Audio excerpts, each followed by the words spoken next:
吴军称击落500架俄无人机，或许掉入俄军的陷阱，大规模攻势要来了。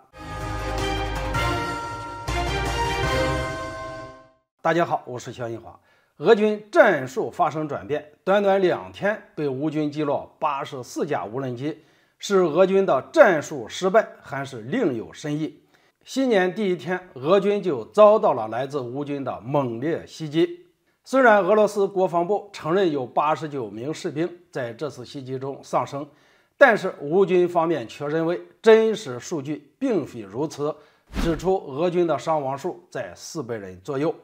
毕竟，如果俄军的伤亡人数真在400人，那么自俄乌冲突爆发以来，俄军遭到了最为惨烈的一次袭击。在诸多分析看来，俄罗斯方面接下来势必会进行猛烈的报复。这不，乌克兰空军发言人伊格纳特近日向外界公然表示，称在新年前后仅2天时间，吴军共击落了俄军发射的全部84架无人机，取得了前所未有的战绩。只是在短短的2天时间内，吴军防空部队就击落了超过80架俄军的无人机，这在某种程度上来说，意味着俄军的战术发生了转变。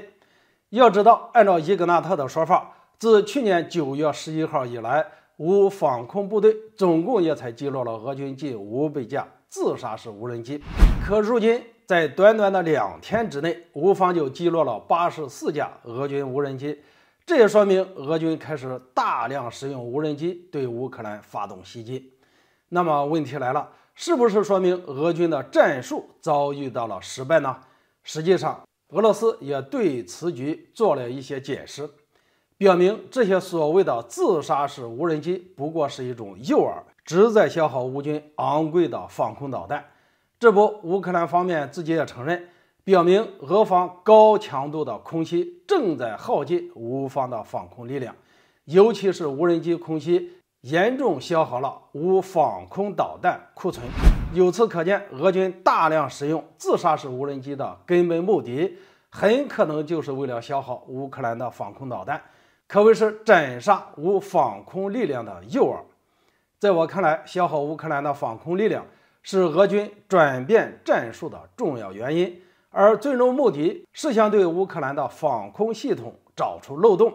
然后俄军再用高当量的炸弹对乌克兰的关键基础设施进行空袭。简单来说，俄军改变的战术虽然乍一看上去好像暴露出俄军的拉胯，但实际上这确实是一记妙招，有助于俄军接下来对乌克兰开展大规模的攻势。毫无疑问，当乌克兰的防空力量被俄军无人机消耗的差不多的时候，那么在面对俄军的精确制导弹药时，乌军恐怕就成了待宰的羔羊。值得注意的是，俄军突然改变战术，开始大量使用自杀式无人机，将乌军引入陷阱。这或许表明俄罗斯武装部队对乌克兰的大规模攻势很快就要来了。未来如何发展，让我们拭目以待。好了，今天就说到这里，咱们下次见。